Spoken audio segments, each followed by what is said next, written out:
ଅଣଷଠି ଟଙ୍କାରୁ ରାତାରାତି କୋଟିପତି। ନମସ୍କାର ଦର୍ଶକ ବନ୍ଧୁ। 59 ଟଙ୍କା ବିନିଯୋଗ କରି କୋଟିପତି ହେଲେ ଯୁବକ। କଥାଟି ବିଶ୍ୱାସ ହେଉନଥିବ, କିନ୍ତୁ ଏହା ସତ୍ୟ ଘଟଣା। ଗେମିଂ ଆପ୍ ଡ୍ରିମ୍ ଇଲେଭେନରେ ନିଜର ଏକ ଡ୍ରିମ୍ ଟିମ୍ ସୃଷ୍ଟି କରିପାରିବା।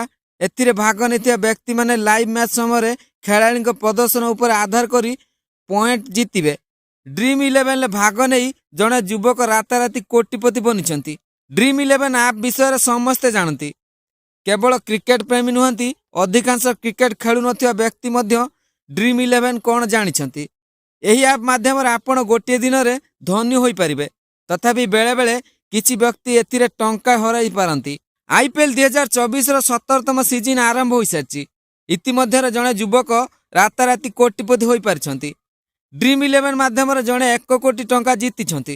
ଜାମ୍ମୁ କାଶ୍ମୀରର ଭାଦ୍ରବା ସହରରେ ଜଣେ ଯୁବକ ସାଗର ଭରତ ଡ୍ରିମ୍ ଇଲେଭେନରେ ଭାଗ ନେଇ ବର୍ତ୍ତମାନ 1 କୋଟି ଜିତିଛନ୍ତି। ସାଗର ମଧ୍ୟ IPL ମ୍ୟାଚ୍ ସମୟରେ ନିଜ ଭାଗ୍ୟ ପରୀକ୍ଷା କରିଛନ୍ତି। ଏହା ମାଧ୍ୟମରେ 1 କୋଟି ରୋଜଗାର କରିଛନ୍ତି। ସାଗର ଏହି ଅବସରରେ ପ୍ରତିକ୍ରିୟା ଦେଇ କହିଛନ୍ତି, ମୁଁ ମ୍ୟାଚ୍ ସମୟରେ ଡ୍ରିମ୍ ଇଲେଭେନରେ ଭାଗ ନେଇଥିଲି, କିନ୍ତୁ ମୁଁ ଜାଣିନଥିଲି 1 କୋଟି ଜିତିବି ବୋଲି। ମୋର କିଛି ବନ୍ଧୁ ମୋତେ ଫୋନ୍ କରି କହିଥିଲେ ଯେ ମୁଁ ଡ୍ରିମ୍ ଇଲେଭେନରେ ପ୍ରଥମ ସ୍ଥାନ ଅଧିକାର କରିଛି ଆଉ 1 କୋଟି ଟଙ୍କା ଜିତିଛନ୍ତି।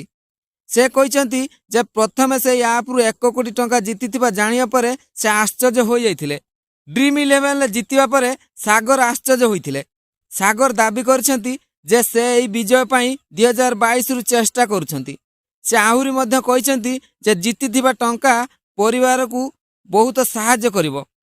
ଯେତେବେଳେ ସାଗରଙ୍କୁ ପଚରାଯାଇଥିଲା ଯେ ସେ ଏହି ଟଙ୍କା ସହିତ କ'ଣ କରିବେ, ସେତେବେଳେ ସେ କହିଥିଲେ ଯେ ସେ ତାଙ୍କ ପିତାମାତାଙ୍କ ସହିତ ପରାମର୍ଶ କରିବେ ଏବଂ ତାପରେ ଟଙ୍କା ବିନିଯୋଗ କରିବେ। ସାଗର ବର୍ତ୍ତମାନ ଚଣ୍ଡିଗଡ଼ରେ B.Tech ପଢୁଛନ୍ତି। ଅଧ୍ୟୟନ ସହିତ ସେ କ୍ରିକେଟ ଖେଳିବାକୁ ମଧ୍ୟ ବହୁତ ଆଗ୍ରହୀ। ଡ୍ରିମ୍ ଇଲେଭେନ୍ ହେଉଛି ଏକ କ୍ରିକେଟ ବେଟିଂ ଆପ୍। ଏହିପରି ବେଟିଂ ଆପ୍ ବିଷୟରେ କୌଣସି ସୁପାରିଶ କରେ ନାହିଁ ଆମ ଚ୍ୟାନେଲ। ଏହି ଚ୍ୟାନେଲ ସହିତ ଏହାର କୌଣସି ସମ୍ପର୍କ ନାହିଁ।